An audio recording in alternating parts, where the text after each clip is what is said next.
Hey everybody, this is our video demo for our intro to AutoCAD. We just got done doing our multi-views by hand, so now we're switching over to some computer work.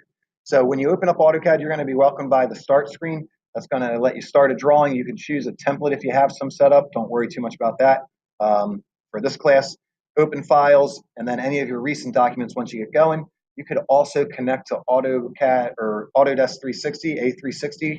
That's also an app for your phone, so you could check out your stuff at home, send links to your parents or friends if you wanted. You could also come over here to this Learn tab. This Learn tab allows you to go and see what's new or just some basic getting started videos. Also a lot of stuff on YouTube. So you guys are going to go and get started. Once you hit get started, you're going to be welcome to your first drawing in AutoCAD. Okay, we're not going to actually do any drawing. We're just going to talk about the graphics layout, talk about some basic stuff that you're going to want to know, and then we'll get you moving from there. So up top to the left here, the big red A, that's our application menu. That's going to have stuff like new, open, save, print, same as any window-based program really. To the right of that is our quick access toolbar.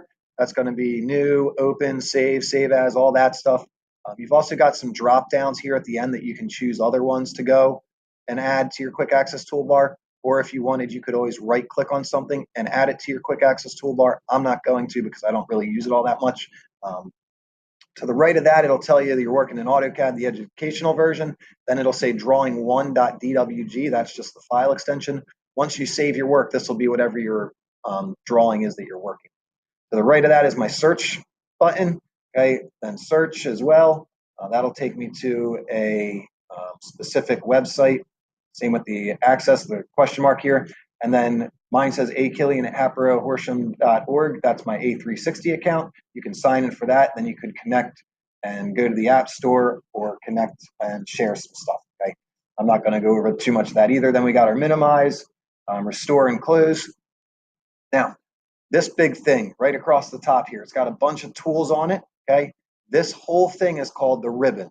The ribbon's got different tabs on it, which I'm clicking right now. That would be parametric, annotate, insert, and home. And then on each tab, I've got different panels. So I've got my draw panel, modify panel, annotation. If you pay attention to the name, it tells you pretty much what they're going to do. Once again, if I have a drop down, a little arrow, I've got some more options underneath that. Same with some of the tools. Okay, so that's the basics of the ribbon. Then I've got my drawing tabs themselves. If I would have multiple drawings open, I would have new tabs. You can have as many open as you want, really. We're not probably going to have more than 2 or 3 open at a time. Down below that, this area is my graphics window or my drawing window. Okay, this goes on forever, essentially. It's not like a piece of paper. So if I'm drawing a house that's 80 feet, I'm going to draw everything to full scale. So it'll be 80 feet. I'll scale it when I go to print it. Up top here is my view cube. This is a 3D program. We're only going to use it for 2-dimensional stuff for this class, but if I wanted to, I could click around this cube and you can see that it takes me to 3D views, so I could work that way. You can click on faces if you want. If I hold the shift key, if I just click and hold, left click and hold, I can also just rotate the whole thing freely. I'm just going to go to the home button. If you go, or the top button, if it's rotated, you can click these arrows and rotate it to the way you want. Down below that, I've got my navigation panel. That's got a full navigation wheel. Okay, that'll follow your wheel or your mouse. You can kind of play around with that if you want. You just click and hold and then move your mouse.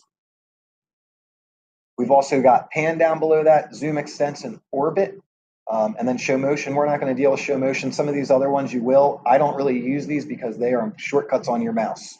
So it's shortcuts on your mouse. If I want to pan something, if I hold the mouse wheel in, that'll allow me to pan. If I want to zoom in or zoom out, I can roll my mouse wheel back or forward. If I wanted to zoom extents, which will allow me to zoom in as big as to the object as big as it can make it on my screen, if I double click my mouse wheel, that'll allow me to do that. I tend to zoom out just once at that point. And then if you want to orbit, we're not going to be drawing in 3D, but if I wanted to orbit, I would hold shift, hold my mouse wheel, and then move my mouse. So those are all the shortcuts there. Go back to the top view. Let's click that view cube. Delete this. Down below, we have our command line. Your command line, as you get working, when I click on line, it tells me I'm now in the line command, and then it'll walk me through doing the command. So specify first point. Click my first point, click my next point. That point I could hit escape, enter, or spacebar to get out of my command. Now you notice I'm back to type a command, so I'm not in any commands. I could expand this and look at all the history of what I've done throughout this drawing. For us, that's going to be a little overkill, so don't worry too much about that. Down below that, we have our model, layout 1 and layout 2 tabs. These are the tabs that we're going to work on printing from. So don't worry about those right now. We'll get into that later. If you accidentally go into one, you can just come back and click the model tab. Over here, we've got our toggles. These toggles will do different things. We're not going to go over all of them, but we'll go over some of them right now. The model one, if I click that, it's going to take me to my paper space, which is the same as my layout or printing tab. Okay, if you accidentally click that, if you click it again, it's just going to take you to drawing in your model in the layout. So you want to actually just come back and click the model tab. From there, I've got my display grid. You can see the F7 in parentheses there. That would be the shortcut to turn it on or off. Blue is on, gray or white is off. If I would click my grid mode, that's just the grid that pops up there. Grid and the one that's next to it, snap mode, F9. Those are typically used together. I don't typically draw with snap mode on, but what'll happen is as I go to draw a line, you can see it gets a little jumpy and kind of laggy maybe. If you look at that though, when I do it with the grid, I can snap right to grid intersections. So typically you'll have them set at the same thing. Like I said, I don't draw with that on personally. If you're drawing and it starts getting laggy like that, check that first. That's usually the issue. Once again, you've got some options there. If you want to click on that and play around with those, you can. We don't really need to worry about them right now. To the right of that is ortho mode, F8. I turn that, I'll leave it off for now. If I leave it off, you can see that I can draw pretty much any angle I want. If I turn ortho on though, just like orthogonal drawings that we talked about with multi-view, I'm going to be at 90 degrees. So I'm going to be 0, 90, 180, and 270.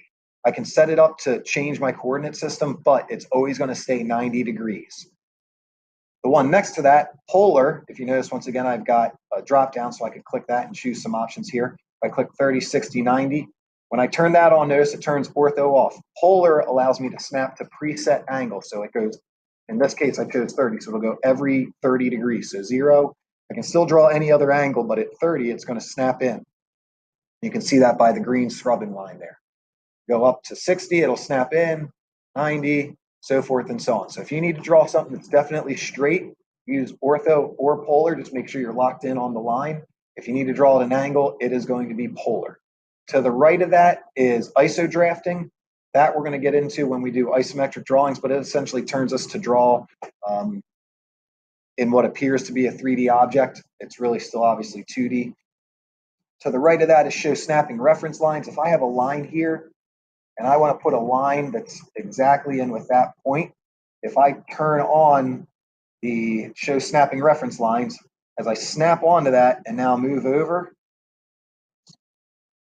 it'll give me a green scrubbing line there. Now I know that point is directly in line with this upper one as well. The next one is object snap, O snap, F3 is the shortcut. Once again, I've got some options here. What these do, if I turn that off, and I'm trying to draw a line right at the end point here, I can try and get really close. That looks okay from here, but as I zoom in, that doesn't look so good. So I don't want to be zooming in super far to try and get every point. That's going to take me a while. What object snap does is when I turn that on, it'll snap me, and you'll see boxes pop up or triangles. Mine set up as green, but those will snap me to preset points on that object. So now that line, if I would zoom in, is exactly on the end point. Some of the other ones are pretty self-explanatory. Others we'll play with a little bit more as we get going. Midpoint's one I would probably turn on. That'll allow me to snap right to the midpoint of a line. That's the triangle. To the right of that, mine is show and hide line weights. If I have various lines that are different weights, let's say these ones are 0.3 and this one's just a regular default, it will not show it until I actually select that line. Then you can see those ones get a little thicker. If you do not have this, I'll show you where that is in just a second. To the right of that is some scale options. We're not going to play with that for this class. Some workspace settings, don't worry about that. Over here to the far right, the customization. If I click those 3 lines, this will allow me to turn on all these other toggles. So if you don't have line weight, it's right here. You probably don't have a check next to it. Just click it. It'll pop right up over here. One last thing real quick, if you want to change the